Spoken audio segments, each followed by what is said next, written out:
Hey, we're back at the kitchen, and just like promised on my previous video, we are going to make bone broth, and I'm going to show you just how easy it can be. So what you are going to need today is a crock pot, and that is it.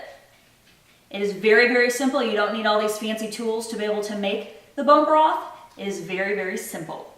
So what I've done is I have taken some vegetables and I have roughly chopped them. Now this recipe is very versatile. You don't have to be exact with this stuff. So I have taken about 2 carrots and roughly chopped them. I have taken a parsnip and I've taken 4 stalks of celery and a medium-sized onion. Again, all just roughly chopped because you're going to be simmering this for 24 hours and these vegetables are going to disintegrate down to pretty much nothing.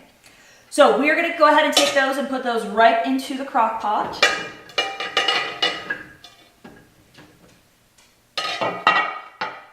Now, bone broth is very, very healing, like I talked about on my previous video. So if you have not watched that one, you need to go back and watch that so you know just how healthy bone broth can be for your overall health. So we have organic bones from grass-fed beef, no antibiotics, no hormones. I get them from a local farmer, so I know that they're good quality.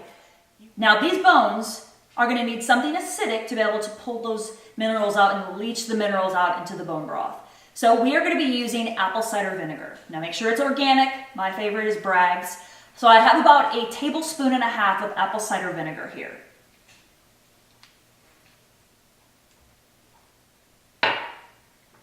I am then going to put 2 cloves of garlic that I have roughly chopped. You don't have to make it fine or minced or even smashed. You can just roughly chop it. I'm going to go ahead and put that in there.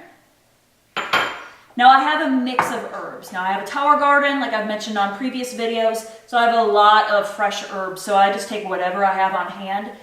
Today it's going to be sage, I have basil, I have parsley, and thyme, and rosemary. So a little bit of everything. All right, so you've got your vegetables, you've got your bones, we've got the apple cider vinegar, we've got our herbs to give it a good flavor. I like to season it at the very end once it's simmered for 24 hours. But at this point, all you need to do is just cover it with water. So I have filtered water that I'm going to use. All right, so this is simmered for 24 hours. What we want to do at this point is we want to let your bone broth cool. So go ahead and unplug, turn off your crock pot, let it sit there for about an hour or so. You want it to come down to semi-room temperature that is tolerable to be able to manage. There's a lot of big bony parts, there's sediment, minerals, the vegetables. We want to strain all that stuff out. We want your bone broth to be very smooth. So the first step of this is that we want to take a strainer, something that's got some fairly large holes. We want to put all the bones, the vegetables, pour it all through there, sift all the big stuff out. Then what we want to do is take a nut bag. This was originally designed to make nut milks, and you can buy this on Amazon. It's a very fine mesh, and we're going to strain all those sediments out because we want it to be very smooth. Or you can use cheesecloth. Cheesecloth is another way that you can do it, but it often can be kind of messy. This is probably a 2-person job. You're going to want to take the cheesecloth and let somebody else pour that in there to be able to strain that out. At that point, then you can season your bone broth. Add some salt, add some pepper to your tolerance. You don't want it to be too salty.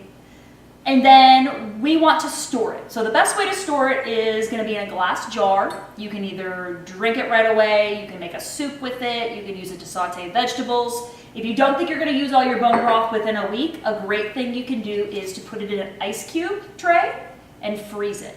And then break it up and just have it stored in your fridge so that at any point you need to saute vegetables, you need some soup, you need some bone broth, or you even get sick, so you don't have to wait that 24-hour period to be able to make it. You've already got it ready to go. It's a great way to store it. Well, I hope that you enjoyed this video and go out there and make some bone broth, and I will see you on the next video.